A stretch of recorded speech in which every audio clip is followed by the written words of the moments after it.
Ang buong mundo ay nakakaranas ng matinding lamig na may -100 Celsius. Wala na din ang pwedeng makain at mainom. At ang mga tao ay nagsimula ng kainin ang isa't isa. Ngunit ang ating bida ay may kakaibang kakayahan. Siya ay nakakagawa ng makakain, tubig at pati na din karne mula sa kanyang kapangyarihan. Ngunit hindi naman talaga siya ganon dati. Dahil siya ay isang single, virgin, at isang palpak sa kanyang buhay. Ito ay ika-15 na araw ng taglamig, at ang buong Earth ay nababalutan ng ice na kasing kapal ng mukha mo. Ang reporter naman ay binabalaan ang lahat, na manatili lang sa loob ng bahay. Dahil palamig ng palamig ang mundo, parang jowa nyo. Sa gitna ng kanyang report may malaking eroplano ang nanigas ang gasolina dahil sa lamig. Kaya naman nawalan ito ng kontrol. Sa malas ng reporter ang eroplano ay bumagsak sa kanya. Kaya naman natigok siya, dahil hindi niya sinunod ang payo niyang manatili sa loob ng bahay. Samantala, sa loob ng isang makalat na kwarto na may mga lamang supply na pagkain, may nakakatakot na maririnig na naglalakad sa labas, habang may dalang duguan na baseball bat. Sa loob naman ng kwarto, narito ang ating bida na si Han Fang. May narinig siyang cute na boses na tumatawag sa kanya. Kaya naman tinignan niya ito sa butas. Ito pala ay si Yona. Ito ay may malaking joga at malabote ng coke na katawan. Isang kaibigan niya sa eskwelahan. Si Han Fang ay binuksan kaagad ang pintuan. Hindi maitatago sa mukha niya na gusto niya makita ang babae. Sa mundong napakalamig, maganda ang may katabi sa kama para ang lamig ay hindi madama. Dahil virgin pa ang ating bataan, tinawag niya ito sa loob. Malamig dyan, pumasok ka na dito sa loob, magpainit tayo. Nang papasok na si Yuna, pinigilan niya ang pagsara ng pintuan. At biglang sinunggaban ang ating bataan. Sinimulan na nilang painitin ang lugar. Ang dalawa ay nagsimula na mag-init at mag-chop-chopan. Dinidilaan nila ang isa't isa na parang isang ice cream. Matapos ang 5 minuto na chop-chupan, pinunasan ni Han Fang ang naglalaway niyang bunganga. Nagtataka ang virgin na bataan natin kung bakit siya hinalikan ni Yuna. Gamit ang mapang-akit na boses ni Yuna, sinabi niya na mahal niya na si Han Fang. Dahil ang mundo ay sobrang malala na. Ang mga tao ay nagsisimula ng magpakita ng totoong kulay. Sinabi niya na si Han Fang lang ang natatanging mabait sa kanya. Dahil lagi nitong inaalagaan siya. Binibigyan ng pagkain at mainom. At sinabing siya ang pangarap niyang lalaki. Nagulat ang ating bataan at hindi makagalaw dahil sa narinig. Si Yuna naman ay hinawakan ang kanyang kamay. At pinamasahe nito ang kanyang malaking coco melon kay Han Fang. Binulong niya din na gagawin niya ang lahat ng gusto ni Han Fang. Napablush si Han Fang at hindi talaga alam ang gagawin. Kaya naman kumilos na ulit si Yuna. Gamit ang legs ni Yuna, minasahe niya ang junior ni Han Fang. Sa sobrang init ng mga nangyayari, umuusok na siya. At pakiramdam niya mapapaaga ang New Year niya. May gusto sabihin ang bataan natin. Ngunit sinabi niyang huwag ka na mag-alala, pumikit ka na lang at ako na ang bahala. Si Han Fang ay pumikit at masayang-masaya sa kanyang sitwasyon ngayon. Habang nakapikit siya, may pumasok sa pintuan. Ito ay ginamit ang buong lakas niya para paluin sa ulo si Han Yang. Nasmash ang ulo ni Han Fang. Siya ay bagsak at ang mga dugo sa kanyang ulo ay nagsimula ng bumaha sa kanyang katawan. Ang bitch at ang kanyang totoong boyfriend ay nagsimula ng maghanap ng pagkain. Si Han Fang ay nakahiga sa napakalamig na sahig at hindi makagalaw. Ang paningin niya ay nagsisimula na ding mawalan ng linaw. Ngunit habang nawawalan siya ng malay, nakita niya na ang dalawa ay mag-umpisa na magkantuhan. Hindi siya makapaniwala sa nangyari sa kanya. Para sa kanya sila ay mga demonyong nag-anyong tao. Nangako si Han Fang na sa susunod na buhay niya hindi na siya magpapaloko sa kahit na sinong babae. Sa isang madilim na lugar, si Han Fang ay nakaramdam ng init sa katawan. Nakakita siya ng liwanag mula sa malayo. Nakagawa naman siya ng paraan para makalapit dito. Ang buong akala niya papunta ito sa langit. Ngunit matapos niyang mahawakan ang liwanag, naging kulay pula ito. At ang kanyang kaluluwa ay nagsimulang mawala sa tamang hugis. Ito ay nagtagal nang hindi niya na masabi. Ngunit bigla siyang nagising ng sumisigaw at pagod na pagod. Ang una niyang nakita ay ang liwanag ng araw sa kanyang bintana. Dahil sa pagkabalisa ni Han Fang, siya ay naupo at nakatunganga lang. Matapos ang 30 minutes, siya ay tumayo at pumunta sa balkonahe. Siya ay nagpapasalamat dahil hindi niya inaakalang mararamdaman niya muli ang init na nanggagaling sa araw. Paabutin niyo po ng 150 likes para ma-upload agad ang part 2. Salamat po sa mga sumusuporta. Love you all mga idol. Ituloy na natin ang love story. Si Hanfang ay tinignan kung anong date na. Nalaman niyang June 28 ngayon. Ang umpisa naman ng taglamig ay July 15. Dapat ay patay na siya ngunit sa hindi malaman na dahilan. Siya ay bumalik 15 days bago ang taglamig. Si Hanfang ay wala nang magawa kundi tanggapin na lang na muli siyang nabuhay. Siya ay nangarap na mabuhay muli sa pagkamatay niya. Ngunit hindi niya inaasahan na mangyayari ang hiling niyang yun. Simula nang magising si Hanfang ang kamay niya ay nagsimulang magliwanag ng pula. Hindi niya alam kung paano ito tanggalin. Hindi naman siya nasasaktan dahil sa pagliwanag ng kamay niya. Ito ay mainit ngunit hindi naman nakakapaso. Noong una akala niya na mamalik mata lamang siya. Pero noong humatching siya at pagbukas ng kanyang mga mata, ang pulang kamay niya kanina ay napalitan ng kulay berde. Relax lang siya noong una. Pero bigla itong mas lumiwanag pa kaya naman nabigla si Hanfang dahil dito. Hindi niya alam ang gagawin niya at kinakabahan na siya kung anong mangyayari sa kanya. Ang liwanag sa kanyang kamay ay humihina. Ngunit nararamdaman niyang humihina din siya. Kinakabahan na siya dahil ang akala niya ay ikamamatay niya ang nangyayari sa kanya. Nag-umpisa siyang igalaw ng mabilis ang kanyang kamay. Para subukang mawala ang liwanag sa kamay niya. Habang naguguluhan siya, naisipan niya namang baka sinapian siya ni Zoro. Kaya naman kinuha niya ang kutsilyo para subukan ang kapangyarihan niya. Ngunit walang nangyari sa ginawa niya. Ang tiyan niya ay nag-umpisa ng kumulo. Pakiramdam niya mawawalan na siya ng malay. Binuksan niya ang refrigerator niya ngunit wala itong laman. Pakiramdam niya mamamatay na siya sa gutom. Ngunit bigla siyang nakakita ng garapon ng beans. Dahil sa gutom pinulot niya na ito para kainin. Wala na siyang balak lutuin ito. Sa hindi inaasahan sumabog ito sa mukha niya at napuno ng usok sa paligid. Noong nawala na ang usok, biglang nagkaroon ng sariwang bagong tanim sa bunganga ni Hanfang. Tinanggal niya ito ng may pagtataka. Ngunit pagkatapos ng pangyayari pakiramdam niya ang lahat ng lakas niya ay bumalik na sa kanya. Pati ang liwanag sa kanyang kamay ay nawala na rin. Naguguluhan na si Hanfang sa nangyayari sa kanya. Siya ay maraming katanungan sa isipan niya. Kumuha siya ng bunga nito. Laking gulat niya naman noong malamang fresh pa ito. Siya ay masaya sa nalaman niya tungkol sa kapangyarihan niya. Dahil pwede siya magpalago ng mga pananim ng ilang segundo lang. Alam niya na ang gamit ng berdeng liwanag sa kamay niya. Ngunit ang pula na liwanag wala pa rin siyang ideya. Matapos ang malaking diskobre sa kanyang kapangyarihan, nagkaroon naman agad siya ng malaking problema. Dahil kailangan niya punuin ang bahay niya ng mga kailangan niyang stocks para sa taglamig. Ang panahon ay maganda at mainit pa. Ang mga tao naman ay abala sa labas at nagsasaya. Ngunit ilang araw na lang ang lahat ng ito ay mawawala na. At tanging si Hanfang lamang ang nakakaalam sa mangyayaring sakuna. Habang naglalakad iniisip niya pa din ang tungkol sa kapangyarihan niya. Sa gitna ng malalim na pag-iisip, may tumawag mula sa kanyang likod. Lumingon si Hanfang para tignan ang tumawag sa kanya. Ito pala ay walang iba kundi ang dakilang malandi. At ang dahilan ng pagkamatay ni Hanfang sa nakaraan na si Yuna. Napaka-inonsente at napakaganda niya, ngunit sa kalooban niya isa siyang bruha. Nagsalita ito at sinabing mukhang sila ay talagang tinadhana sa isa't isa.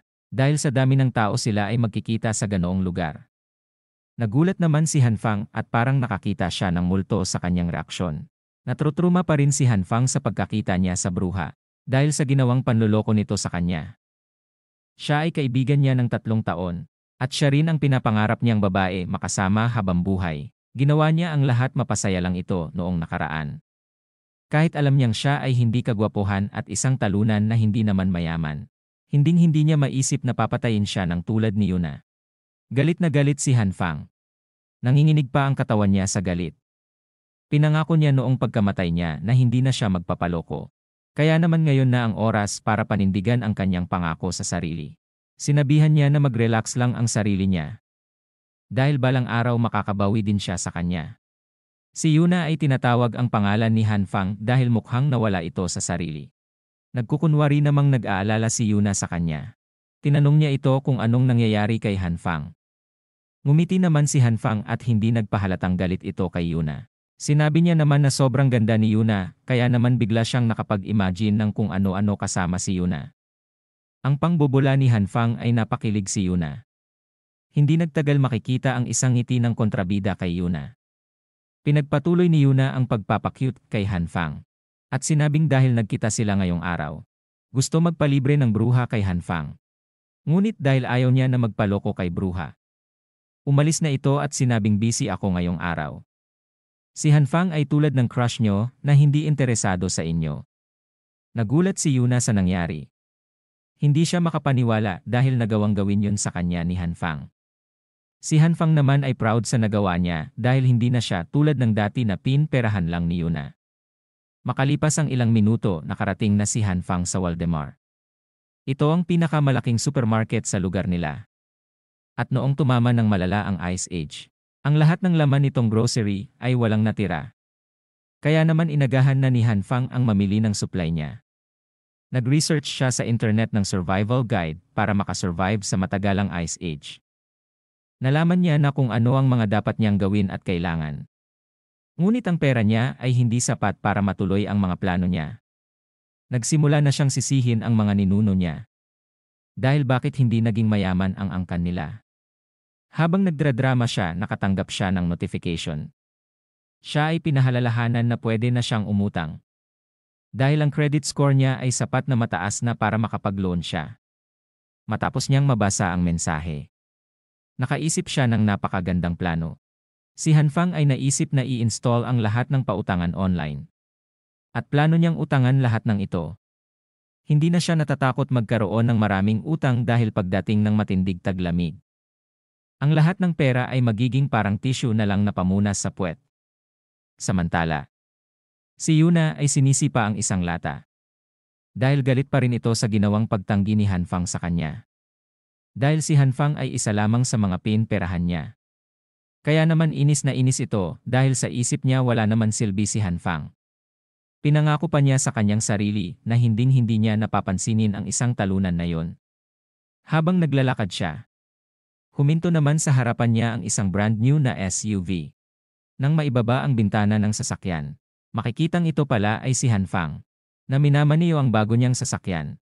Kumaway naman siya kay Yuna at kinamusta ito. Gulat na gulat ang bruha. Tinanong niya kung kay Hanfang ba ang sasakyan. Sumagot naman si Hanfang nang siyempre naman akin yan. Lumapit siya kay Yuna dahilan para kabahan ito. Sinabi niya naman na ang kanyang tatay ay naging isang matagumpay na negosyante sa Amerika.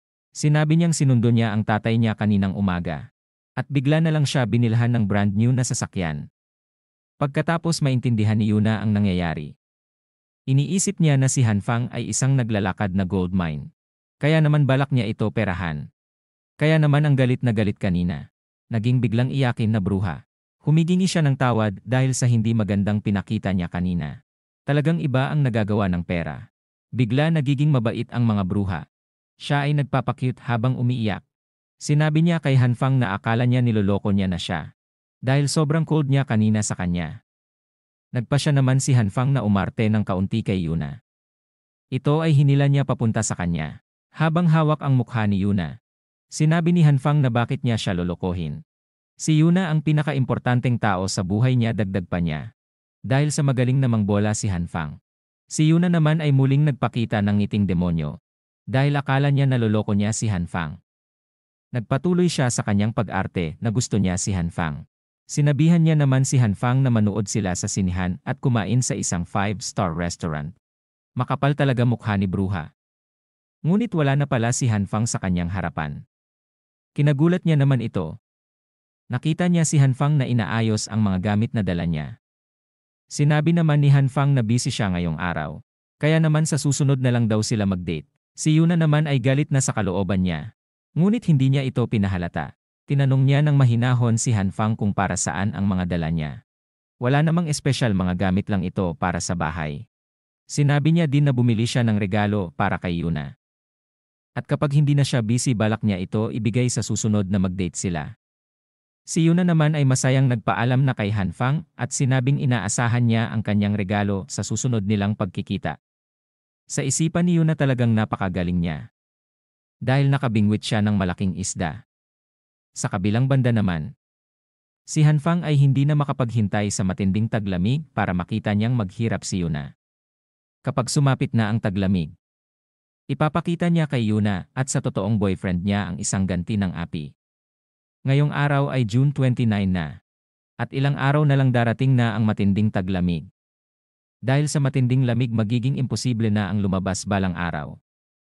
Si Hanfang ay bumili ng generator at napakaraming mga gasolina. Para kahit mawalan ng kuryente, hindi siya mawawalan ng kuryente. Ang problema sa kuryente ay ayos na. Kaya naman sinunod niyang ayusin ang insulation ng kanyang bahay. Para kahit gaano pa kalamig sa labas at kahit maubos ang gasolina niya. Hindi niya basta-basta mararamdaman ang lamig sa labas. Si Hanfang ay hindi pa tapos doon at pinagawa niya ding bakal ang kanyang mga pader. Bintana, pintuan, kesame, at sahig. Sa madaling salita ang buong bahay niya ay pinagawa niyang bakal lahat. Kaya naman ang sino mang gusto pasukin siya ay siguradong mahihirapan. Si Hanfang ay prinoproblema ang masikip na lugar niya. Ngunit wala na siyang magagawa dun at hinayaan na lang. Pagkatapos ng lahat ng nagawa niya. Ngayong araw ay July 14 na. Kinabukasan magsisimula na ang paglamig ng buong mundo. Dahil nagawa niya na ang mga kailangan niya. Oras na din para pag-aralan niya pa ang tungkol sa kanyang kapangyarihan. Dahil sa magiging sobrang tagal ng taglamig, hindi magiging sapat ang umasa lang siya sa kanyang mga supply. Kung gusto niya makasurvive ng pangmatagalan kailangan niyang matutunan ng mabuti ang tungkol sa kanyang kapangyarihan. Ang una niyang ginawa ay niluto ang soybeans na gawa ng kanyang kapangyarihan. Si Hanfang ay nagdalawang isip, dahil may pakiramdam siyang baka malason siya.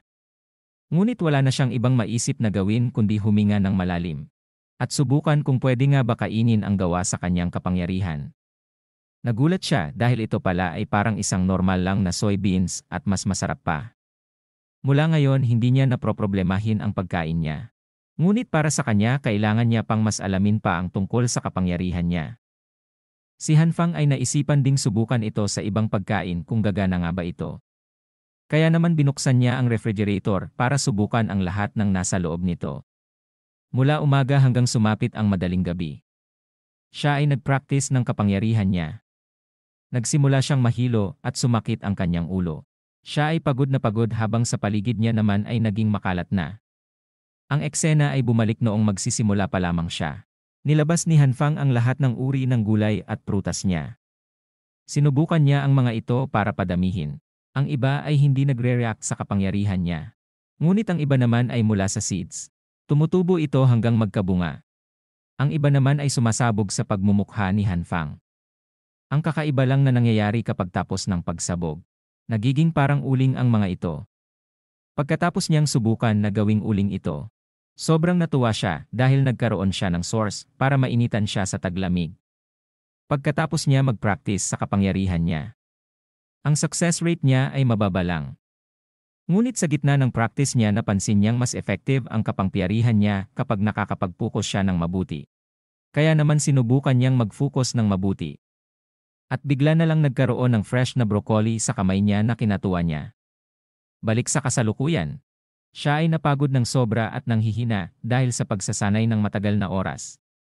Pero masaya naman siya dahil marami siyang natutunan sa kanyang abilidad. Pagkatapos niya kumain, si Hanfang ay nag-meditate. Iniisip niya at sinasapuso niya na siya ay parte ng kagubatan. Nang buksan ni Hanfang ang kanyang mga mata, nalaman niyang siya ay nagtagumpay.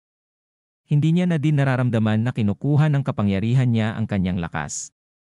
Ang liwanag sa kanyang kamay ay mas lalo pang nagliwanag at naging kalmado. Pagkatapos niya hawakan ang butil ng bigas, mabilis itong naging palay. Siya ay bilib na bilib sa kanyang sarili. Sinubukan niya din ito sa karne. Ang akala niya ay gagana ito. Ngunit walang nangyaring kakaiba sa karne. Si Hanfang ay muling pumikit at napukos. Sinusubukan niyang palabasin ang pulang liwanag sa kanyang kamay. Matapos ang 3 minuto lumabas na ang pulang liwanag sa kamay niya. Ang karne ay nagsimula na mag-react sa kamay niya. Ngunit pagkabukas ng mga mata ni Hanfang, siya ay nandiri. Dahil nabulok na ang karne sa kanyang kamay. Kaya naman binato niya ito agad dahil sa baho at kadiring itsura nito. Ngunit hindi nagtagal binalikan niya rin ang karne para i-check ito. Iniisip niya na baka nagkamali lang siya sa paggamit ng kapangyarihan niya. Siya ay nakaisip muli ng panibagong paraan subukan ang kanyang kapangyarihan. Kumuha siya ng soybeans sa green na kamay niya. At ang karne naman ay nasa red na kamay niya. Sinubukan niya itong pagdikitin. At bigla siya nagulat sa kinalabasan. Dahil ang maliit na karne kanina ay naging isang napakalaking karne at mukhang naging mamahalin na karne pa ito. Inisip niya lang na astig kapag ginawa niya yon. Ngunit hindi niya inaakalang gagana ang ginawa niya. Ang soybeans ay nawala sa isang kamay niya. Ngunit hindi niya na ito binigyan ng marami pang pansin. Inamoy niya ang karne at chinek kung tunay ba ito. Ang karne ay hindi lang lumaki, ngunit mas bumango pa at naging mas fresh. Si Hanfang ay ni-excite sa nangyari. Muli niya itong sinubukan, ngunit lahat ng subok niya ay naging palpak. Napahampas na lang siya sa sobrang pagkadismaya sa nangyari. Kumalma naman siya kaagad dahil naisip niyang naging matagumpay ang pag-practice niya. Dahil marami siyang natutunan tungkol sa kapangyarihan niya.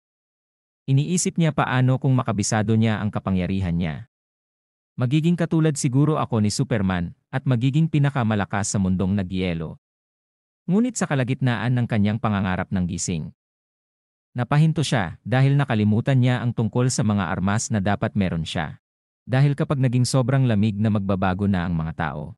At magsisimula na magpatayan. At kakainin ang isa't isa. Kaya naman nagsinop na siya para lumabas at maghanap ng armas. Sa labas ay nagsimula ng bumagsak ang snow. Si Hanfang ay nasa labas na at ilang oras pa lang ang nakalipas. Natatabunan na ng mabilis ng snow ang paligid. Ang ibang tao ay nag-i-enjoy pa sa snow. Ngunit ilang araw pa magsisimula ng lumamig pa lalo ang buong mundo. Ilang saglit lang narinig ni Hanfang ang pamilyar na boses sa kanya. Ang taong ito ay isang palaboy na nagkukunwaring mayaman. Lagi siyang makikita kung saan-saan sa kanilang lugar. Kilala siya ng lahat bilang si Homeless Joe.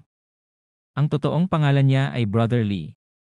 Ngunit ang lahat ay Homeless Joe ang pagkakakilanlan sa kanya. Siya ay nakatira sa parehong neighborhood ni Hanfang. Siya ay laging nagkukunwaring mayaman habang nakikipagtransaksyon sa iba. Ngunit alam ng lahat na siya ay isa lamang magaling na bluffer at isang homeless na tao. Ang bagay na importante lang kay Hanfang ay may mga koneksyon ito sa mga gangster at sa mga construction company. Kaya naman ginagalang pa rin siya ng maraming tao. Para kay Hanfang siya ang perpektong tao para makakuha siya ng mga baril. Ang mahirap lang na parte kung paano niya ito kakausapin. Si Hanfang ay kinakabahan na kumaway kay Brother Lee. At tinawag ito sa pangalan niya si Hanfang ay feeling close. Si Brother Lee ay tinanong kung magkakilala ba sila. Pinaliwanag naman ni Hanfang na magkapareho lang sila ng neighborhood at lagi silang nagkakasalubong. Si Brother Lee ay nagkukunwaring naboboring sa pakikipag-usap kay Hanfang. Nagpasensya naman ito dahil hindi niya kilala si Hanfang. Nang makita na ni Hanfang na wala ng tao sa paligid nila. Lumapit ito kay Brother Lee at bumulong kung may alam ba siyang pagkukuhanan ng baril. Nagulat si Brother Lee sa narinig at tinanong si Hanfang kung saan niya gagamitin ito. Si Hanfang ay hindi makapagsalita dahil hindi niya pwede basta sabihin na lang na magkakaroon ng matindig paghihirap sa mundo. Dahil sa tahimik ni Hanfang, inakala nito na balak magnakaw ni Hanfang sa video. Binalaan niya naman ito na wag gagawa ng ganoong katangahan. Ngunit sa hindi inaasahan si Hanfang ay nakaisip ng palusot na kwento. Sinabi niyang habang papunta siya noon sa trabaho. May isang matandang lalaki na dumudura kung saan-saan. Tinamaan siya nito kaya naman nagalit siya sa matandang lalaki. Ngunit muli itong dumura sa pagmumukha ni Hanfang. Sa galit ni Hanfang binugbog niya ang matandang lalaki. Ngunit makalipas ang isang araw ang matandang lalaki ay bumalik ng may maraming kasamahan. At binugbog siya ng malala. Simula noong araw na yon naging impyerno ang buhay niya. Dahil mula noon hanggang ngayon, kapag nakikita nila si Hanfang bugbog lagi ang inaabot niya sa kanila. Kaya naman kailangan niya ng baril para panakot sa mga taong yon. Hindi inaasahan ni Hanfang na paniniwalaan siya agad sa kanyang kwento. Bigla naging emosyonal si Brother Lee. Nangako ito na kahit anong mangyari tutulungan niya si Hanfang. Sa oras na din yun sinabi niyang mula ngayon sila ay magkapatid na ni Hanfang. Sinabi niyang little brother niya na si Hanfang. At ituring na din niyang big brother niya si Brother Lee. Sa lalong madaling panahon tutulungan kita sabi nito. Sinabi niya naman na sundan siya ni Hanfang sa bus station. Dahil ngayong araw pinapaayos niya ang Mercedes-Benz niya. Si Han Fang ay alam na nagsisinungaling lang si Brother Lee. Pero na-realize niya namang hindi masamang tao si Brother Lee. Kaya naman sinabi ni Han Fang na hindi na kailangan mag-boss. Dahil may sasakyan naman siya. Nasurpresa si Brother Lee kay Han Fang. Sila ay nasa kalsada na at hindi talaga makapaniwala si Brother Lee na rich kid si Han Fang. Si Brother Lee ay nilabas ang kanyang Realme na cellphone at kinuhanan ng litrato ang sarili. Pinost niya ito sa Instagram at nyabang na bumili siya ng isang SUV. Ilang saglit pa sila ay nakarating na sa kanilang destinasyon. Ramdam na ng mga tao ang lamig at nagsimula na para magpainit sa apoy. Pagkalabas ni Brother Lee nilapitan agad siya ng mga tao. Sila ay nagulat dahil ang Tiger SUV na ito ay bagong labas lang. Tinanong siya kung magkano ang bili niya. Sinabi niya naman ng walang kayabang-yabang na barya lang, $20,000 lang. Si Han Fang ay nasa gilid lang. Hindi na ito nabigla sa ugali ni Brother Lee dahil sanay na ito dati pa. Sila ay pumasok na. At nakaupo ang boss sa dulo. Si Brother Lee naman ay medyo kinakabahan. Pinakilala niya si Han Fang sa boss. At sinabing gusto niya bumili ng baril. Ang boss ay may nakakatakot na titig kay Han Fang. Kaya naman kinabahan ang ating bataan. Ngumisi ang boss at inakala niyang matapang ang dinala ni Brother Lee. Pagkatapos nun binato niya ang baril sa harapan ni Han Fang na parang kende lang. At sinabing $6,000 ang presyo. Si Han Fang ay kinakabahan pa rin dahil sa pinapakitang ugali ng boss. Ngunit lakas loob nitong tinanong kung may mas mahaba pa ba sila. Na mayroong scope nakita ang kulangot ng kalaban kahit malayo. Tumahimik saglit ang boss. At biglang tumayo at sumigaw at sinabing, "Akala mo ba mall ito ng mga baril? Bakit ang tulad mo ay kailangan ng baril na ganon? Plano mo bang mang-hold up sa video o kung ano man?" Nang mainis ang boss lumapit si Brother Lee dito para ipaliwanag ang sitwasyon ni Han Fang. Nagalit at naging emosyonal naman ang boss sa kalagayan ni Han Fang. Si Han Fang naman ay iniisip na sobrang dali maloko ng mga ito. Sinabi ng boss na simula ngayon ikaw na ang nakababata kong kapatid. At simula ngayon ako na ang kuya mo. Sinisigurado rin ng boss na bibigyan niya si Han Fang ng sniper. Hindi makapaniwala si Han Fang dahil sa mga peking kwento niya ganito ang mangyayari. Nagpasalamat siya sa boss. At sinabi sa mga tauhan niyang bigyan si Han Fang ng semi-auto na sniper. Binigyan niya rin siya ng pistol at lahat ng ito ay libre. Nagulat si Han Fang dahil sobrang bait ng boss sa kanya. Si Han Fang ay medyo kinakabahan at sinabing may kaibigan siya sa gobyerno. Sinabi nito sa kanya na abnormal ang nangyayari sa panahon nila ngayon kaya naman magkakaroon ng kakulangan sa mga supply ng pagkain. Sinabi ni Han Fang sa boss na mas mabuting mag-imbak na sila ng maraming pagkain para hindi sila maubusan. Ang boss at si Han Fang ay nagkatitigan. Dahil nakita niyang seryoso si Han Fang nagpasalamat ito sa kanya. At sinabing naiintindihan niya. Sila Han Fang ay nakalabas na at naglalakad. Sinabi ni Brother Lee kung hindi dahil sa kanya. Baka kinain na siya ng buhay ng boss. Nagpasalamat naman si Han Fang sa kanya. At bilang pasasalamat bibilhan niya siya mamaya ng maraming sigarilyo. Sinabi naman ni Brother Lee na wag na siyang mag-abala. Dahil gusto niya lang talaga tumulong sa mga nangangailangan. Pero dahil mapilit ka bilhan mo na lang ako ng ganitong brand. Sinabi niyang nasusuka siya sa ibang brand. Kaya naman yun lang ang pwede sa kanya. Medyo mahal yun pero sinabi niyang babayaran niya si Han Fang kapag natapos na ang isang project na pinapagawa niya. Sa kabilang banda naman si Han Fang ay iniisip kung ano pa bang kulang sa mga kailangan niya. Iniisip niya rin kapag na-master niya ang kapangyarihan niya siguradong tatagal siya sa Ice Age. Ngunit dahil nakapikit siya maglakad, may natapakan siyang malit na bagay kaya naman napa 360 degree siyang nadulas. Bumagsak siya at nagsisisigaw sa sakit. Habang hawak ang kanyang paa.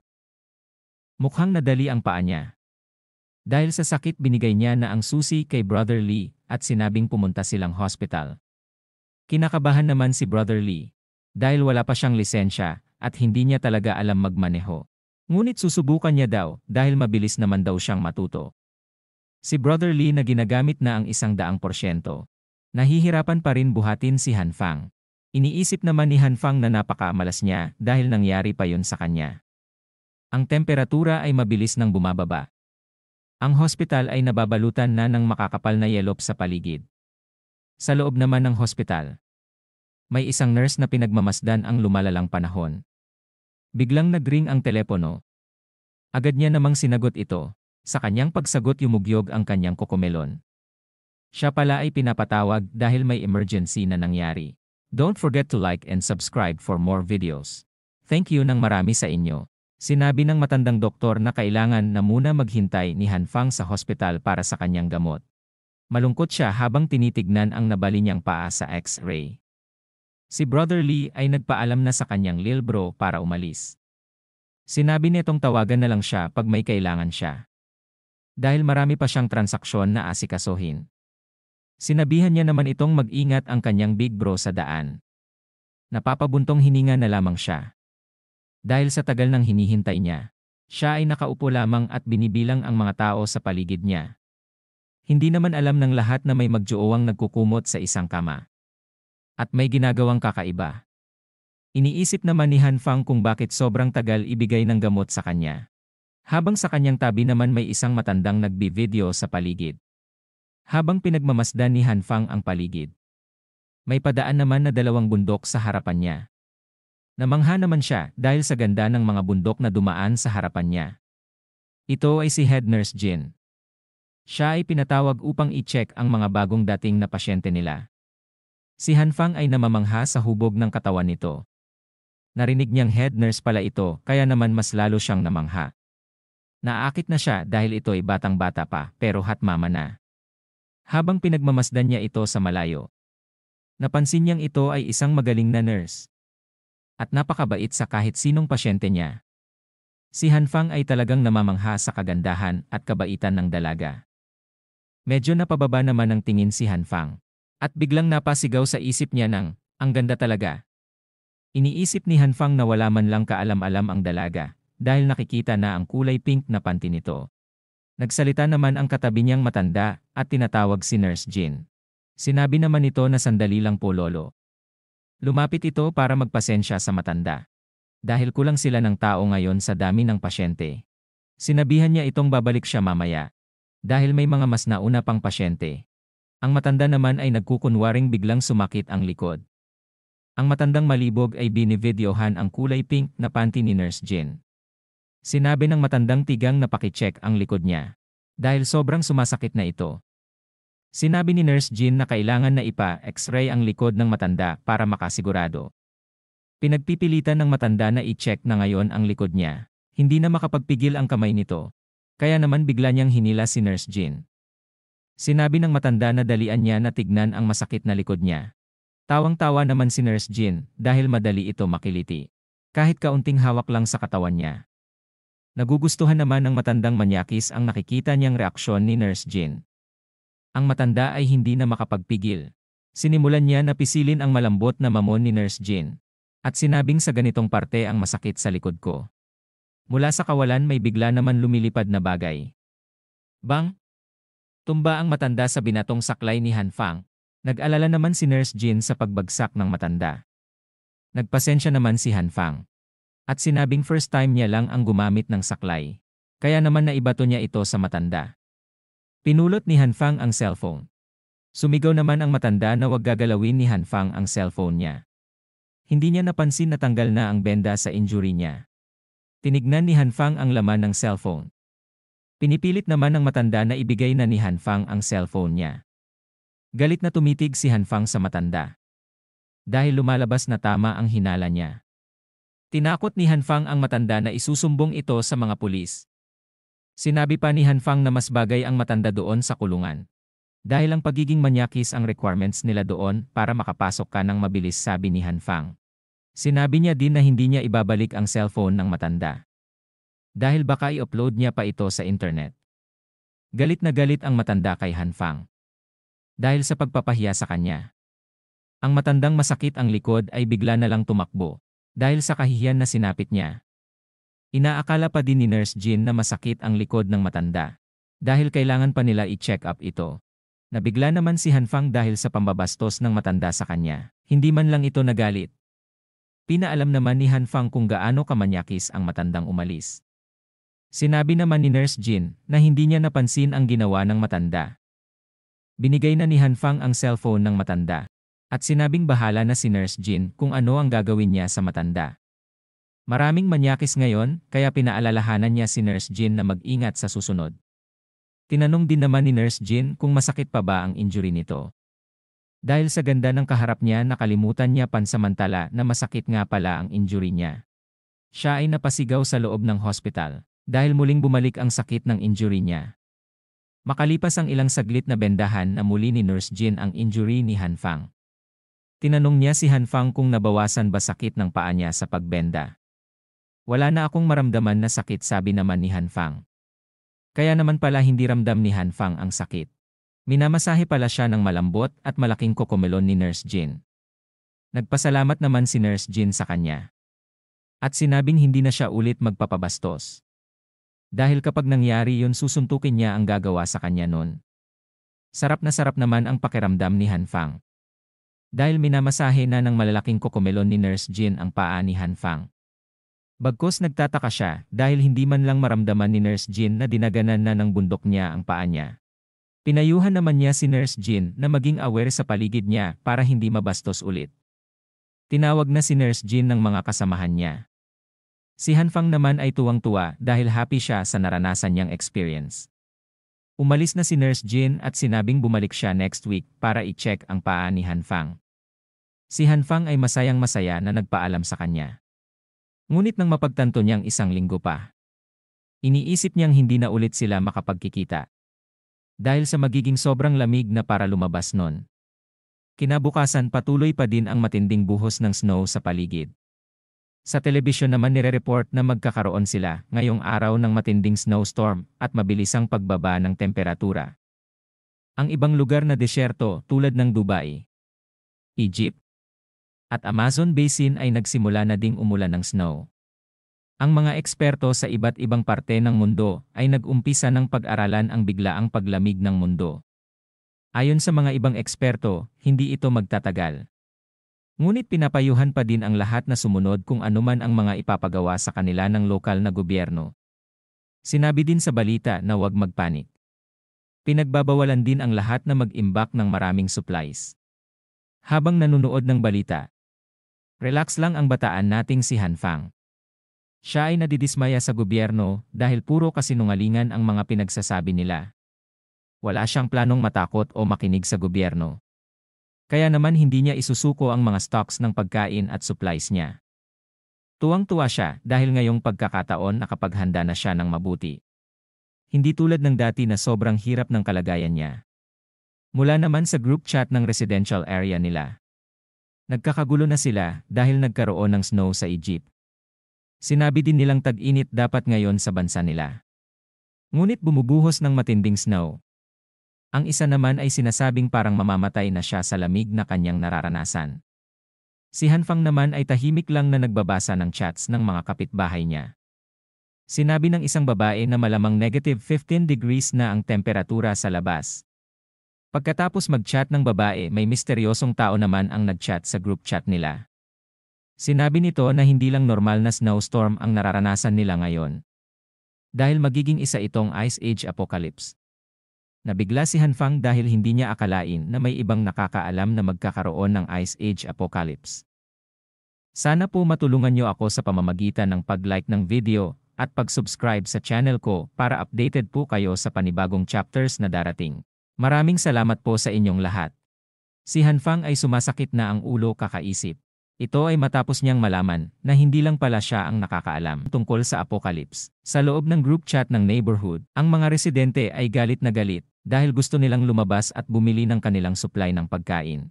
Hindi nila alam kung kailan matatapos ang matinding taglamig, kaya naman pinagtatalunan nila kung sino nga ba ang mga pupunta sa supermarket para bumili ng supply para sa neighborhood. Ang mga residente ay nagrereklamo na sa committee. Pinapalabas nila ang mga committee para magpakita at magpaliwanag kung ano na ang gagawin nila sa sitwasyong kinakaharap nila. Ang grupo ng committee ay humingi ng pasensya. Sinabi nilang wala silang magawa dahil sobrang sama ng panahon sa labas. Ngunit ang mga residente ay hindi tinanggap ang kanilang pasensya. Dahil gutom na daw sila at kailangan nila ng pagkain para makasurvive. Kung hindi makakatulong sa kanila ang committee, ibigay na lang daw ng committee ang mga binabayaran nila sa kanila. Si Hanfang ay nasa grupo ng mga nagrereklamo. Alam niya na ang sitwasyon na meron sila ngayon ay hindi kayang solusyonan ng basta-basta. Sinabi niya din na ang pagtatalo na ito ay walang patutunguhan. Ang isa sa mga residente ay nagsalita. Sinubukan nitong pakalmahin ang lahat. Sinabi niyang dahil sa sobrang hirap ng sitwasyon nila ngayon sa matinding taglamig, hindi daw ito kakayanin mag-isa ng kanilang committee. Kahit matanggal daw ng committee ang snow sa daan, hindi pa din daw sigurado kung ligtas silang makakapunta sa supermarket. Ang mga residente ay mas lalong nagpanik. Kaya naman sinimulan nilang tatadrin ng tanong si Boy Salamin. Si Boy Salamin naman ay mahinahong sinabi na kailangan daw nilang magtulungan para tanggalin ang snow sa labas. Pagkatapos nun maglalakad daw silang papuntang supermarket para makapag-stock ng supply ng pagkain. Si Hanfang ay pinagmamasdan lang si Boy Salamin habang nagsasalita ito.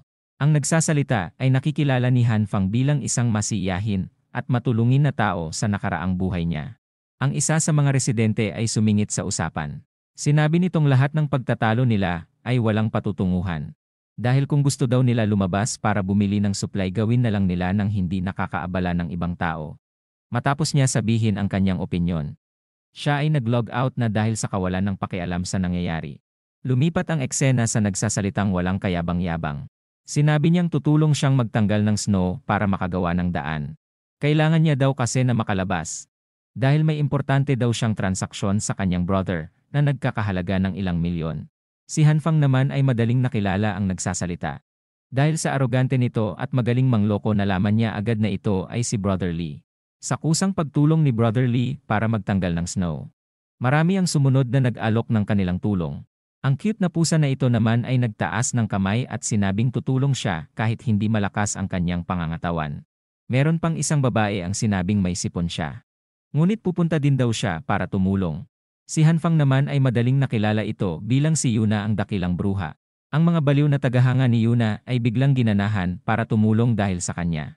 Si Hanfang ay galit na galit dahil naalala niya kung gaano siya kabaliw noon kay Yuna. Kaya naman hindi niya napinansin ang group chat nila. Inaamin niya sa kanyang sarili na magaling talagang magpaikot ng tao si Yuna. Ang bruha ay biglang nag-send ng personal message sa ating bataan. Tinatanong nito kung ano ang mga pinagkakaabalahan ni Hanfang nitong mga nakaraang araw. Pinaalala niya din ang sinabi ni Hanfang na date at regalong ibibigay niya sa kanya. Sinabi pa ng bruha na kung pupunta si Hanfang sa lugar niya ngayon, bumili daw siya ng maraming pagkain sa supermarket para sa kanya. Siya din ay nag-send ng kanyang mapang-akit na walang panty na picture kay Hanfang. Iniisip ni Hanfang na parang gusto makipag-tsoktsakan ni Yuna dahil sa kanyang sinend. Ngunit hindi na siya tulad ng dati na magpapaloko sa tulad ni Yuna. Kaya naman nag-send si Hanfang ng mensahe kay Yuna. Ano man ang sinend ni Hanfang ito ay hindi nagustuhan ni Yuna. Dahil sa inis niya sa mensahe ni Hanfang tinapakan niya pa ang kanyang cellphone. Ngayong araw ay ang pangalawang araw simula noong magka-snow. Ang temperatura sa labas ay nasa -20 degrees na. Dahil maikli pa lang ang oras na lumipas simula noong nagka-snow. Hindi pa ramdam ng karamihan ang krisis na kinakaharap nila. Ang mga tao ay nag-i-enjoy pa mag-TikTok dahil hindi pa nila ramdam ang panganib na kinakaharap ng mundo. Dahil sa boring ni Hanfang nag-scroll na lang muna siya sa TikTok para manood ng video ng mga dancer.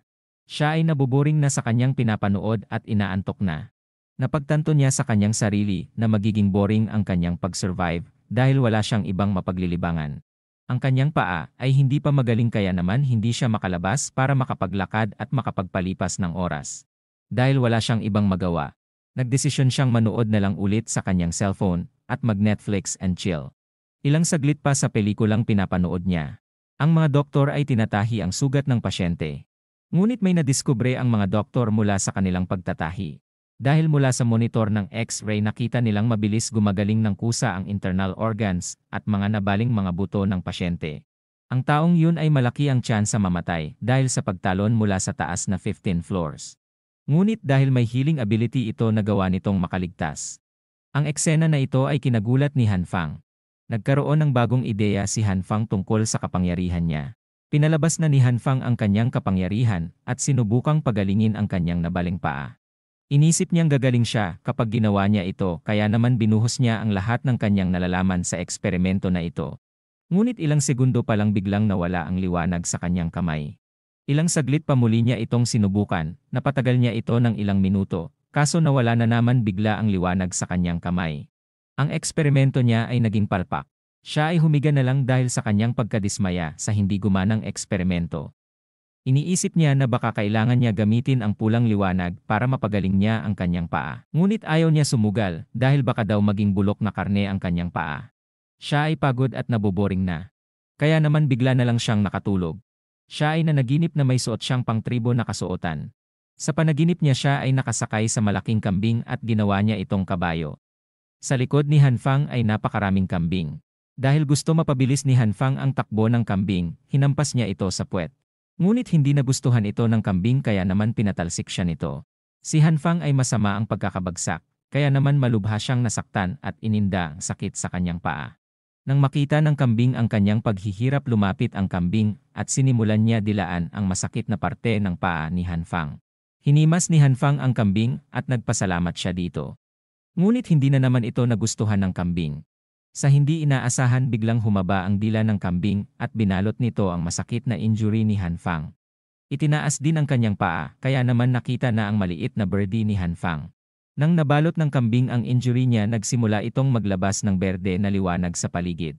Ang laway ng kambing sa paa ni Hanfang ay ramdam niya, kasabay nun pakiramdam niya din pinapagaling siya nito. Si Hanfang ay biglang nagising sa kanyang napaka-weirdo na panaginip. Siya ay hinihingal at pagod na puno ng pawis. Iniisip niya kung bakit ganon ang panaginip niya. Nagtataka siya kung anong balak gawin sa kanya ng kambing. Naalala niya ang pakiramdam na pinapagaling siya ng kambing. Kaya naman agad niyang tinignan ang paa niyang may injury. Siya ay nagulat. Dahil nakita niyang nababalutan ng berdeng liwanag ang kanyang paa. Tinanggal ni Hanfang ang kanyang benta sa paa. Pagkatapos niya tanggalin ito nagulat siya at hindi makapaniwala. Dahil hindi na masakit ang may injury niyang paa. Para sa kanya ito ay napakalaking diskubre. Iniisip ni Hanfang na tinulungan siya ng kusa ng kanyang kapangyarihan habang natutulog siya. Si Hanfang ay gusto subukang muli ang kanyang healing ability. Kaya naman kumuha siya ng kitchen knife at balak niyang sugatan ang kanyang kamay. Ang kanyang kamay ay nanginginig pa sa takot. Ngunit kailangan niya daw ito subukan dahil makakatulong ito sa kanya sa hinaharap. Huminga na siya ng malalim at nakagawa naman siya ng maliit na hiwa sa kanyang daliri. Kaya naman nagsimulang tumagas sa daliri niya ang banana ketchup. Pinalabas ni Hanfang ang berde na liwanag sa kanyang may sugat na kamay para subukang pagalingin ito. Matapos niya masubukan ito, siya ay nagpakita ng isang ngiting tagumpay. Sa labas naman ng komunidad ang mga residente ay nagtulungan para makagawa ng daanan. Si Boy Salamin kanina mula sa group chat ay nagpapasalamat sa mga tao sa kanilang pagtulong. Humingi din siya ng pasensya kay Uncle Liu dahil kahit matanda na ito kinailangan pa nito lumabas at tumulong. Tumawa lang si Uncle Liu dahil maliit lang ang naitulong niya. Ang nakatulong daw talaga ng malaki ay ang Jin Brothers. Ito ay ang Jin Brothers. Sila ay kambal. Ang isa ay isang mahiyain na introvert at ang isa naman ay isang confident. Mula sa di kalayuan may babaeng natumba dahil sa dulas ng namuong yelo sa paligid. Ang isa naman sa Jin Brothers ay agarang tinulungan ang natumbang babae. Tinanong niya ito kung ayos lang ba ito. Pinaalalahanan niya din ang babae na mag-ingat dahil madulas ang sahig. Inabot naman ng babae ang kamay ng isang kambal. Ang nadulas na babae pala ay si Head Nurse Jin na may malaking unan sa dibdib. Siya ay nagpasalamat sa paalala ng kanyang kapatid sa kanya. Sinabi ng magkapatid na pwede naman siyang pumasok na lang sa loob at sila na ang bahala. Ngunit sinabi niya namang kaya niya tumulong kaya naman tutulong siya. Si Jiang ay patuloy na nakikipag-usap kay Uncle Liu. Sinabi niya na kailangan nila bilisan ang pagbili ng supply ng pagkain. Dahil sobrang bilis na tatabunan ng snow ang tinatanggalan nila ng snow. Sumang-ayon naman ang matanda sa sinabi ni Jiang. Habang nagsisigarilyo ang matanda at may seryosong reaksyon. May sinabi siyang tungkol sa supply. Tinanong ni Jiang kung ano ang ibig niyang sabihin. Hindi naman gaanong importante yon sambit ng matanda. Pero sinabi niya na may narinig daw siyang chismis. Tungkol sa kanilang kapitbahay na mayroong tao daw na naglilipat ng maraming kagamitan at supply gamit ang maliit na truck. Para sa kanya nakakasuspetsa daw yon. Tumawa naman si Jiang at sinabing normal lang yon. Dahil baka daw naglilipat lang ng gamit o nagpaparenovate ng bahay ang taong yon. Sinabi ng matanda na may mga pinasok daw silang maraming gas tank at may fireplace furnace pa at heater. Para sa matanda hindi daw normal ang bumili ng ganon sa kalagitnaan ng summer. Habang humihidit siya sa kanyang sigarilyo sinabi niyang parang naghahanda ang taong yun sa ganito kalamig na sitwasyon. Ang Jin Brothers ay biglang sumingit sa kanilang usapan. Sinabi nito na tapos na nila tanggalin ang snow sa main road kaya naman pwede na sila umalis at pumunta sa supermarket. Ang matanda naman ay nagpasalamat sa kambal na Jin dahil sa kanilang kasipagan. Matapos yun biglang may nakakatakot na lalaki ang lumitaw sa kanilang likod. Nagulat ang Jin brothers sa pagsulpot ng lalaki. Narinig niya pala ang usapan nila Uncle Liu at sinabing nakakainteresado ang kanilang pinag-uusapan. Hindi pa tapos magsalita ang lalaki nang biglang may snowball ang tumama sa kanyang ulo. Siya ay siguradong nasaktan base sa kanyang reaksyon. Ang bumato sa kanya ng snowball ay si Liu Yan na kanyang asawa. Sinigawan niya ang kanyang asawa na huwag tatamad-tamad at magpatuloy sa kanyang ginagawa. Siya ay nainis sa ginawa ni Liu Yan at nag-umpisa na ding sigawan siya. Dahil siya lang naman daw ang gumagawa ng trabaho habang si Liu Yan ay nanunood lang at inuutusan siya. Huwag mo ituro ang daliri mo sa akin habang nagsasalita ka dahil hindi magandang ugali yan, sambit ni Liu Yan. Ang kambal naman ay tahimik na lumayo na sa away mag-asawa. Si Boy Salamin naman ay inawat na sila at sinabing tapos na nila tanggalan ng snow ang daraanan. Kaya naman kailangan na daw nilang magmadali bumili ng kakailanganin nila. Si Head Nurse Jin naman ay sinabing handa na din siya bumili ng pagkain at medical supply nila dahil may sakit daw ang kanyang nanay. Pati ang kambal ay gusto din pumunta sa supermarket at bumili ng kailangan nila. Ang matanda ay nakangiti at tinanong si Boy Salamin kung ano ang sa tingin niya sa pinag-uusapan nila kanina. Nahulaan ba ng taong yun na may mangyayaring ganito kaya siya nag-imbak ng maraming pagkain, tanong ng matanda kay Boy Salamin. Sa ilang segundo hindi nagsalita si Ilang saglit pa sinabi niya na coincidence lang siguro ang nangyari. Huwag na daw mag-alala ang matanda. Dahil mukhang ilang araw lang naman daw ang pag-ulan ng snow. Si Boy Salamin ay naging ka-aura ni Aizen. At sinabing kung magtatagal man ang pag-ulan ng snow na ito at biglang bumaba ang temperatura. Magiging maganda yon dahil alam nilang may kapitbahay silang maraming stocks ng pagkain. Si Uncle Liu ay tumawa na lang at sinabing ang talino talaga ng mga kabataan ngayon. Matapos ang kanilang usapan, sila ay pumunta na tungo sa supermarket. Ang pag-ulan ng snow ay mas lalo pang tumitindi. Kahit kumpleto sila ng kasuotan pang laban sa lamig, hirap pa rin sila sa paglakad papunta sa kinaroroonan ng supermarket. Samantala, sa gusali ay may nag-isang kwarto ang nakabukas ang ilaw. Ito ay ang kwarto ni Han Fang. Siya ay masarap ang tulog sa kanyang kwarto. Habang nakapajama lang dahil sa init sa loob ng kanyang kwarto. May kumakatok sa kanyang pintuan, kaya naman pinagbuksan niya ito. Habang siya ay inaantok pa din, ang tao sa labas ng pintuan ay si Brother Lee. Humingi ng pasensya si Han Fang dahil napasarap daw ang kanyang tulog. Kaya naman late niya nabuksan ang pintuan. Si Brother Lee ay nakangiti habang naninigarilyo at may sugbit na malaking baril sa kanyang likuran. Sinabi niya na dala niya na ang gusto ni Han Fang na baril. Ito ay isang semi-automatic na sniper, dagdag pa niya. Inabot niya na ang baril kay Han Fang. Nagpasalamat na din siya kay Han Fang dahil sinabihan niya siya na mag-imbak ng maraming pagkain. Humagikik na lang si Han Fang kay Brother Lee. Nagpasalamat din siya kay Brother Lee dahil kung hindi dahil sa kanya, hindi siya makakakuha ng baril. Biglang napabuntong hininga si Brother Lee. Tinanong naman ito ni Han Fang kung ano ang problema niya. Sinabi ni Brother Lee na pumunta sila ngayong araw sa supermarket, ngunit nabigla sila dahil wala nang natira sa loob nito. Nagulat naman si Han Fang at sinabing, paanong nangyari na nawala ang lahat ng laman ng supermarket sa loob lang ng isang gabi. Ngunit sa kalooban ni Han Fang alam niya na mangyayari ito. Dahil ganun din ang nangyari noong nakaraang buhay niya. Ngunit hindi siya naniniwala noon dahil bali-balita lang yun. Pero ngayon naniniwala na siya dahil kinumpirma na ito ni Brother Lee. Si Brother Lee ay nagpaalam na sa kanyang little brother. Okay, sige big brother, ingat ka, sambit naman ni Han Fang. Habang iniisip pa din ang nangyari sa supermarket, siya ay pumasok na sa loob ng kwarto at sinara ang pinto. Iniisip pa din ni Han Fang kung paanong nawala ang supply sa loob ng supermarket sa loob lang ng isang gabi. Na-imagine ni Han Fang ang mga nababasa niyang novel noon, na kung saan ang mga bida ay may mga special magic, na kung saan nagagawa nilang magtago ng mga kung ano-ano sa kanilang space storage. Iniisip niya na posible ang mga ganong pangyayari. Dahil siya mismo ay may kakaibang kapangyarihan. Iniisip niya na baka hindi lang siya ang mayroong kapangyarihan sa mundo. Kahit anong isipin niya, hindi siya makaisip ng paraan kung paanong isang gabi lang nawala ang lahat ng laman ng napakalaking supermarket. Kaya naman tinanggap niya sa kanyang sarili na meron talagang ibang may kapangyarihan bukod sa kanya. Si Han Fang ay umupo at nagsimulang magbasa ng may seryosong pagmumukha. Pinag-aaralan niya ang tungkol sa kanyang kapangyarihan. Dahil kailangan niya daw maging handa sa posibilidad na may ibang tao na may kakaibang kapangyarihan din. Sinasabi niya na kailangan niya ma-master ang kanyang kapangyarihan. Kaya naman kumuha siya ng soybeans para mag-ensayo. Siya ay nagpukos para palabasin ang kanyang kapangyarihan. Habang inisip din na sobrang baba ng success rate niya. Sinabi niyang kailangan niya itong mapataas. Lumabas na ang liwanag sa kanyang kamay. Umaasa siya na sana maging matagumpay ang kanyang unang subok. Biglang may nagkaroon ng berdeng usok sa kanyang kamay na ikinagulat ni Hanfang. Ngunit tulad ng dati mababa pa rin ang success rate niya. Dahil ito ay muling nag-transform bilang isang uling. Nadidismaya siya dahil ang tanging alam niya lang sa ngayon ay palabasin ng kusa ang berde at pulang ilaw sa kanyang mga kamay. Ang uling ay binasag niya mula sa kanyang kamay. At sinabing ngayong araw dapat magkaroon siya ng improvement sa kanyang kapangyarihan. Ang oras ay 10:45 na ng gabi, ngunit patuloy pa din siya sa kanyang pag-iensayo dahil gusto niya magkaroon ng pag-unlad sa kanyang kapangyarihan. Makalipas pa ang ilang minuto, nagawa niya ng makapagpalaki ng halaman sa kanyang kamay. Siya ay pagod na pagod at hinihingal sa kanyang ginawa. Dahil nasobrahan na naman siya sa paggamit ng kanyang kapangyarihan. Sa dami ng kanyang pagsubok, iilan lang ang kanyang napatubong soybeans.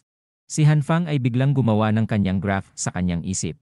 Iniisip niya na kailangan niya ng tama at eksaktong enerhiyang ilalagay para tumaas ang kanyang success rate. Inisip niya na kung kailangan ng soybeans ng 1% ng enerhiya. Siguro sa isang palay kakailanganin niya ng mga 2% ng enerhiya. Naalala niya ang isang laro na may mga sumasayaw na karakter. Ito ay inimagine niya na kapareho lang ng kanyang kapangyarihan. Kailangan niya ng saktong timing at saktong enerhiya na ilalabas sa kanyang kamay sa bawat bagay na gusto niya palakihin o patubuin. Siya ay muling pumulot ng isang soybean at inisip na kailangan niya matamaan at mailagay ang perpektong enerhiya para sa soybean. Makalipas pa ang ilang saglit na gawa niyang makapagpatubo ulit ng soybean. Masaya siya sa pakiramdam niyang nakukuha niya na ang sekreto sa pagpapatubo. Siya ay pumunta sa kusina para sumubok ng panibagong eksperimento. Siya ay may karne ng manok at soybean sa kanyang harapan. Naalala niya naman ang makalat na pagkakamali niya noong nakaraang subukan niya ito. Si Hanfang ay handa na subukan ang eksperimento. Nagsimula na siyang ipagdikit ang soybean at manok. Iniisip niya na para lang siyang naglalaro ng eksaktong pagtiming. Ngunit kapag nagkamali siya siguradong sasabog ang hinahawakan niya. Sumabog na nga ang kanyang hinahawakan. Nangdiri si Hanfang dahil sa tumalsik sa kanyang buong katawan. Siya ay hindi sumuko at tinanggal ang dumi sa kanyang katawan upang subukan ulit ang eksperimento. Inulit niya ito ng paulit-ulit ngunit hindi siya nagtatagumpay. Dahil sa pag-iensayo ng kapangyarihan niya. Ang kusina niya ay naging napakarumi na. Siya ay kumuha ng upuan at umupo. Muli niyang pinagpatuloy ang pag-ensayo hanggang magtagumpay siya. Muli niya ding pinailaw ang kanyang mga kamay at sinubukan ulit ang eksperimento. Siya ay nagpupukos ng mabuti para magawa ito ng tama. Sa tagal ng pagsasanay niya, sa wakas nagtagumpay na din siya. Pagod na pagod at pawis na pawis siya, ngunit proud siya sa kanyang sarili at sa nagawa niya. Dahil ang maliit na hita ng manok ay naging mas malaki pa sa kanyang hita. Nawalan na rin siya ng malay dahil sa sobrang pagod at paggamit niya ng kanyang kapangyarihan. Ang eksena ay nalipat na sa labas. Sa background ay may nagsasalitang reporter, sinasabi niya na ang pangyayari na nangyayari ngayon ay nangyayari lamang isang beses sa 100 taon. Sinabihan din sila na huwag magpanik at manatili lang sa loob ng bahay dahil parating na ang tulong. Si Hanfang ay nakikinig sa balita habang nagpapahinga. Siya ay naiinis dahil sa mga kasinungalingang naririnig niya sa telebisyon. Si Hanfang ay bumangon na at nag-stretching dahil sa panibagong araw na naman nakakaharapin niya. Kinuha ni Hanfang ang cellphone niya para maglibang at manood ng Yuki's Best Recap. Ngunit may nag-chat pala sa group chat nila. Kaya tinignan niya muna ito. Sa group chat ay nagkakagulo na naman. Ang iba ay naghihintay sa gobyerno para iligtas sila dahil ito ang sabi sa balita. Ngunit ang iba naman ay walang pakialam at gusto na lang na kumilos at hindi na balak hintayin ang tulong ng gobyerno. Si Uncle Liu ay sumingit sa eksena. Sinabi niya na kung sa tingin nila tutulong ang gobyerno sa kanila, dapat mayroon ng mga dumadating na mga truck ng supply sa kanila ngayon pa lang. Ayon daw sa kaibigan ni Uncle Liu na nag-chat sa kanya, nalaman niyang may mga tangke na ang papunta sa CTA. Isa lang ang ibig sabihin nito. May parating na malaking gera sambit ni Uncle Liu. Ang chapter ay natapos sa mga takot na mga tao. Ito ay ang group chat, ginawa ito ng manhwa artist upang mas maging kapana-panabik ang mga usapan ng mga tao sa kwento. Ang mga tao ay muling nagsama-sama sa group chat. Ang mga tao ay natataranta sa sinabi ni Uncle Liu na may darating daw na gera. Kaya naman ang mga tao ay muling tinanong si Uncle Liu kung totoo nga ba ang kanyang sinasabi. Si Hanfang naman na nakahubad lang ay nababasa ang mga kaguluhang nangyayari sa loob ng group chat. Sinabi niyang meron siyang naalala tungkol sa parating na giyera, ngunit hindi daw siya sigurado kung totoo nga ba ito. Si Boy Salamin ay sumali na din sa usapan. Sinabi niyang kung totoo nga ang sinasabi ni Uncle Liu, kailangan na daw nila umpisahan magplano ngayon pa lang. Dahil sa panahon daw ngayon na nagkakaubusan ng supply, hindi daw malabong magkaroon ng giyera sambit ni Boy Salamin. Sinabi niya din ang tungkol sa mga homeowners na wala nang makain dahil hindi ito nakapag-imbak ng sapat na supply sa ganitong panahon, hindi na daw nila kailangan pang hintayin ang pinangakong tulong ng gobyerno sa kanila dahil baka mahuli na daw ang lahat kapag ginawa nila yon.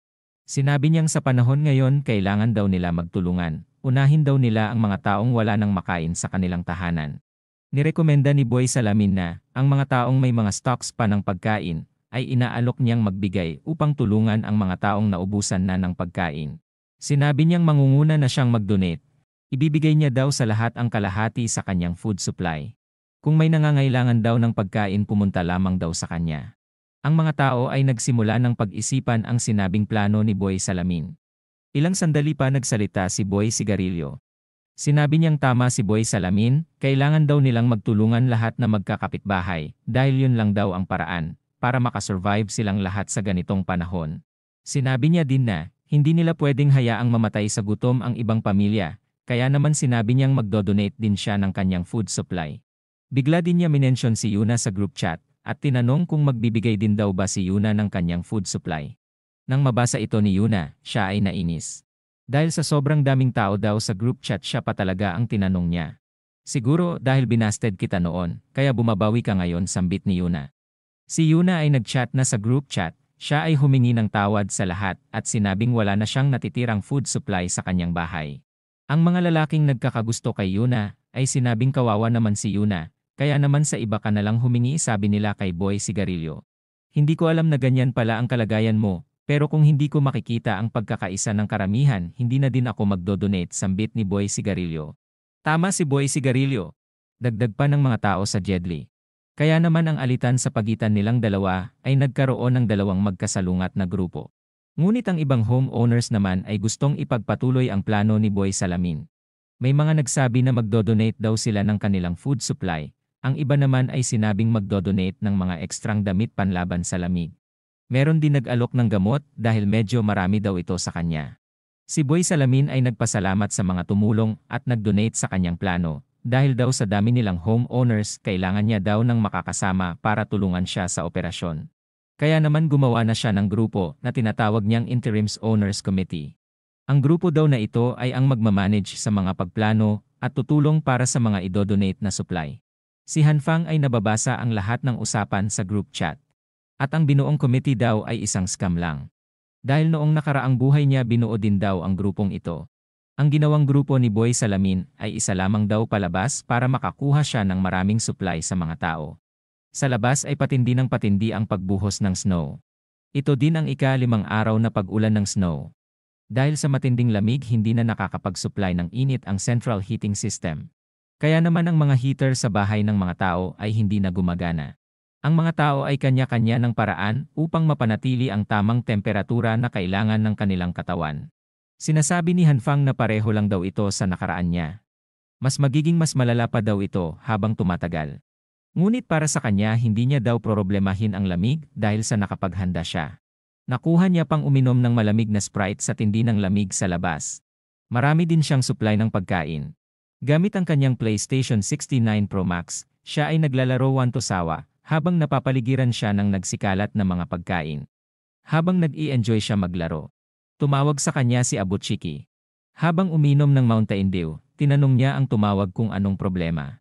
Tinanong ng tumawag kung siya ba si Hanfang. Sinabi ni Abuchiki na siya ang in charge sa kanilang block. Sinabi nito na kailangan daw nilang pumunta sa baba ng building sa loob ng 20 minuto para magtanggal ng snow. Pagkatapos daw nun pupunta sila sa car park area para pumirma ng attendance. Si Hanfang ay naiinis at sinabi niya sa kanyang isip na, mga bulag ba kayo, hindi niyo ba nakikitang sobrang bilis bumabagsak ng snow? Walang saysay ang pagtatanggal ng snow sambit ni Hanfang. Hindi nagtagal bumabalang din si Hanfang sa first floor ng main lobby. Iniisip ni Hanfang na makisama na lang sa kanyang mga neighbors, sa pamamagitan daw nito, Hindi siya paghihinalaan na marami siyang food supply sa kanyang bahay. Kaya naman kailangan niya daw ipakita na gipit din siya sa makakain. Ang snow sa labas ay halos matabunan na ang buong first floor ng building. Nagulat ang mga tao dahil kakatanggal lang daw nila ng snow kahapon. Hindi pa daw sila nakakita ng ganon kakapal na snow katulad ng pagmumukha mo. Ang mga tao ay naisipang itulak ang pintuan ng entrance. Ang lalaki ay tinawag ang taong may itim na buhok na hindi kagwapuhan. Nainis si Hanfang sa sinabi ng lalaki, ngunit sinabi naman nitong okay Sage andyan na. Ang tatlo ay nagbilang ng 1, 2, 3, sabay tulak sa pintuan. Ang pintuan ay unti-unting nagbukas. Nang tuluyan na itong mabuksan, ang matinding hangin at snow ay naramdaman at ikinagulat ng lahat. Kahit kumpleto sila ng kasuotan panlaban sa lamig, naramdaman nila ang matinding lamig na pumasok sa gusali at sa kanilang katawan. Si Hanfang ay naupo sa isang gilid at ramdam pa rin ang lamig. Sinabi niya sa isip niya na magkaka-frostbite sila kapag tumuloy silang lumabas sa gusali. Ang mga tao ay sinabing baliw lang ang lalabas sa tindi ng lamig sa labas, dahil kahit isang minuto daw kapag lumabas ang isang tao sa labas siguradong magkaka-frostbite ito. May taong pumasok sa kwarto, sinabi nitong andito na ako. Ang boses ng lalaki ay ikinagulat ni Hanfang dahil ito ay pamilyar sa kanya. Sinabi nito na, bakit umaarte sila na parang mga duwag, snow lang daw ang nasa labas. Si Hanfang ay ngumiti ng parang ewan, dahil si Brother Lee lang daw pala ito. Kailangan nyo lakasan ang loob nyo mga mahihinang nilalang sambit ni Brother Lee sa mga tao sa loob ng kwarto. Ang mga tao sa paligid ni Brother Lee ay sinabing hindi basta-basta ang lamig sa labas. Hintayin na lang daw muna nila tumigil ang snow bago sila lumabas. Ngunit hinitit na ni Brother Lee ang kanyang sigarilyo para bumuelo sa kanyang gagawin. Siya ay lumabas na at nag-umpisang magtanggal ng snow. Siya ay nagpapakita ng kakaibang galing sa pagtanggal ng snow. Hanggang sa makagawa na ito ng butas at makausad. Ngunit hindi din nagtagal bigla itong sumigaw at tinawag si tulong. Si Brother Lee ay nanglamig at nanigas na muntikan niya ng ikamatay. Si Hanfang ay tinanong kung okay lang ba si Brother Lee. Pinagpagdi ni Hanfang ang natitirang snow sa katawan ni Brother Lee. Sinabi ni Hanfang sa mga tao na pumunta na lang muna sila sa car park area at pumirna ng attendance doon. Tsaka na lang daw sila bumalik dito kapag tumigil na sa pagbuhos ang snow. Dahil sa tindi daw ng snowstorm na ito, hindi na daw ito kakayanin ng human power lang. Ang mga tao ay nagsimula na magtungo sa tricycle parking area. Ang mga tao ay nagsimula ng magtipon-tipon sa lugar. Sinabi ni Boy Salamin na totoong malakas ang pagbuhos ng snow, kaya naman hihintayin na lang daw nila tumigil ito bago sila lumabas at magtanggal ng snow. Ang parking area daw na ito ay ang gagawin nilang donation at collection area ng mga supply. Iniisip ni Hanfang na kung ang lalaking ito nga ba ang may pangalan na Jiang sa group chat. Kung ganun siya pala ang matalinong nakaisip na bumuo ng scam committee sambit ni Hanfang sa isip niya. Ang kaaura ni Aizen ay muling nagpasalamat sa mga taong nag-donate at sumuporta sa kanyang plano. Hindi daw inaasahan ni Boy Salamin na maraming magdo-donate ng kanilang sariling supply. Ang kabaitan daw ng mga nag-donate ay maraming matutulungan na gutom na pamilya sa building. Lahat tayo ay humaharap sa problemang ito, tama lang na magkaisa tayo para tulungan ang isa't isa sambit ng lalaki. Hanggang nagkakaisa tayo, lahat tayo makakasurvive sa krisis na ito sabi ng matanda. Sinabi ni Hanfang sa isip niya na maghintay lang kayo at makikita nyo, balang araw magsisisi kayo kung bakit nyo pinahingi ang supply nyo. Si Brother Lee ay aalis na daw kaya nagpaalam na siya kay Hanfang. Okay bro, see you later sumbat ni Hanfang. Mula sa hindi kalayuan. Nakakita si Hanfang ng matambok na bola. Nagulat si Hanfang sa nakita niya. Dahil ito pala ang napaka-sexy, maganda, cute at may malaking puso na si Nurse Jin. Siya ay pinagmamasdan ni Hanfang habang may dala itong mga box. Siya ay nabangga ng hindi kilalang lalaki, kaya naman siya ay patumba na. Ngunit sa bilis ni Hanfang nagawa niya itong masalo bago pa bumagsak si Nurse Jin. Nagpasalamat si Nurse Jin sa kanya, kasabay nun nagulat din siya dahil natatandaan niya si Hanfang. Dahil minasahe niya ito ng kanyang mga kokomelon. Napansin ni Nurse Jin ang minasahe niyang paa noon. Tinanong niya si Hanfang kung magaling na daw ba ang paa niya. Ngunit si Hanfang ay nagulat lang at napanganga at hindi alam ang sasabihin.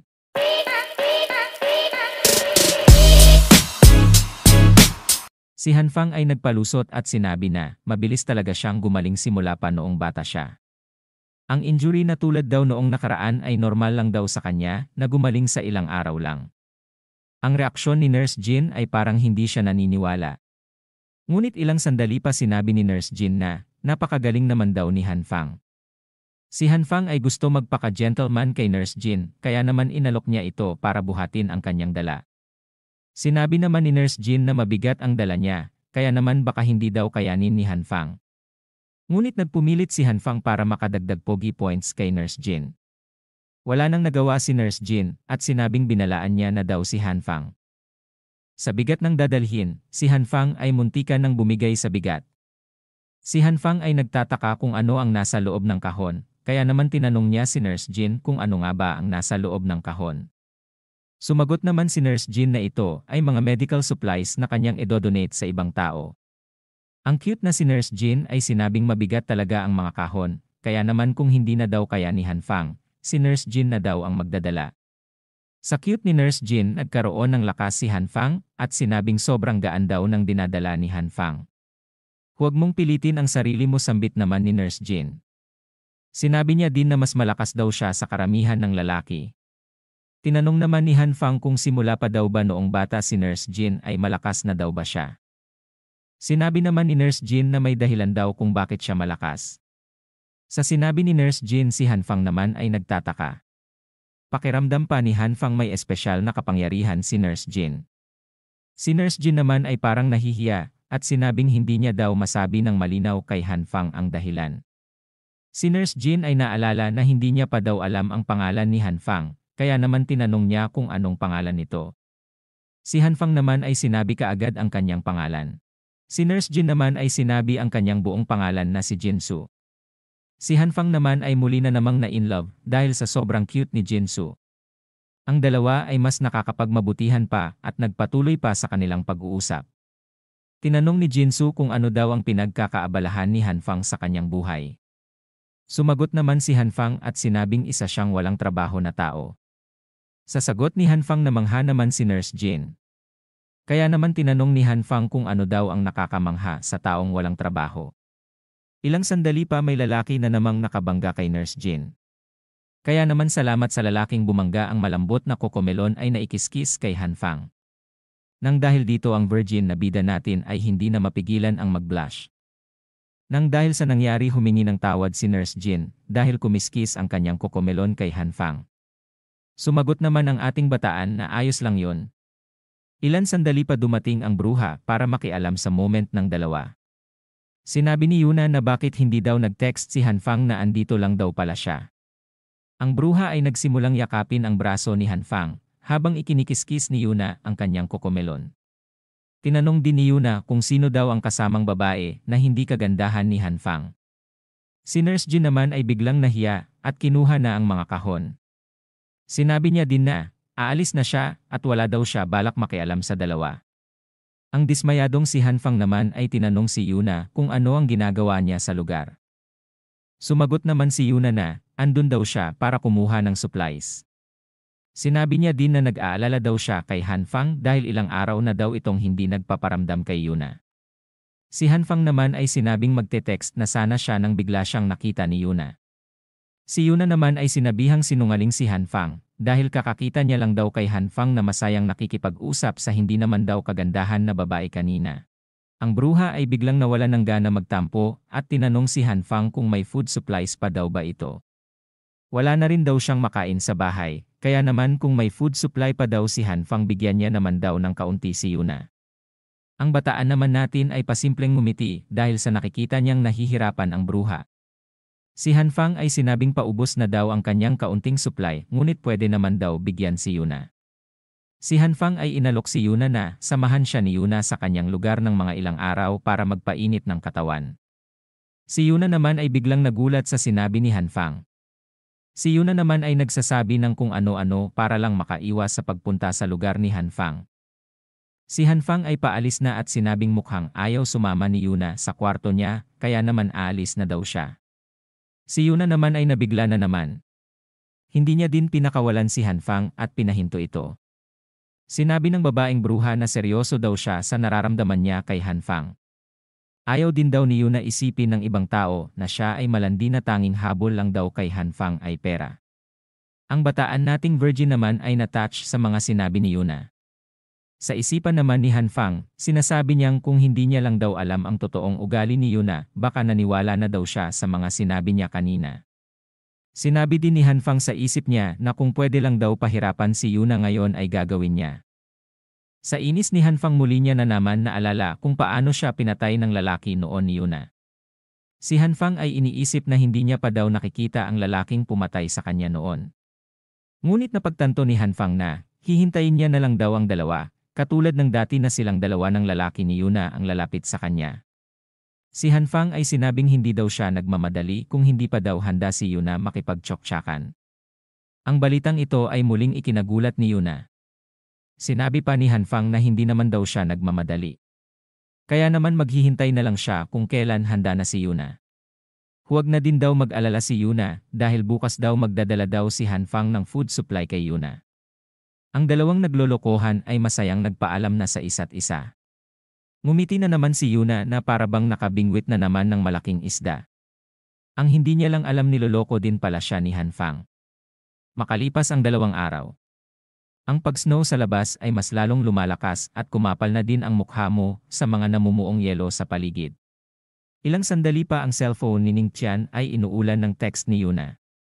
Tinanong nito kung nasaan na daw ang pinangakong supplies ni Hanfang.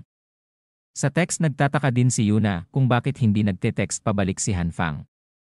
Habang text si Yuna at naghihirap makahanap ng pagkain. Si Hanfang naman ay kumakain ng masarap na steak. Habang kumakain si Hanfang sinabi niya pang napaka-perpekto ng panahon na ito para kumain daw ng mainit at masarap na pagkain.